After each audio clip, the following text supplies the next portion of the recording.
திருமண தடை நீக்கும் மற்றும் குழந்தை வரம் தரும் ஒரு புகழ்பெற்ற கோவில் மயிலாடுதுறை மாவட்டத்தில் இருந்து 25 கிலோமீட்டர் தொலைவில் அமைந்துள்ள திருமணஞ்சேரி. இந்த கோவில்ல சிவன் பார்வதி திருமண கோலத்தில் சிவன் பார்வதி கையை பிடித்தவாறு நிற்கிறார். இங்கு சிவன் பார்வதியை மணந்ததாக சொல்லப்படுகிறது.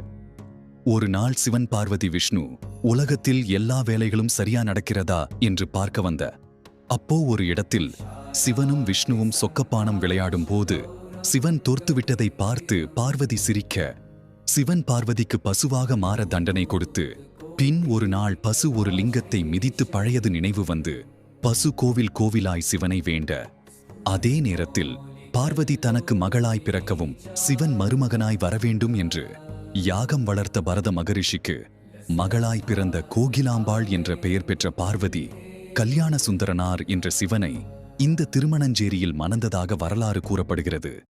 மேலும் இந்த கோவிலை பற்றி அறிய எங்கள் சேனலை சப்ஸ்கிரைப் செய்யுங்கள்.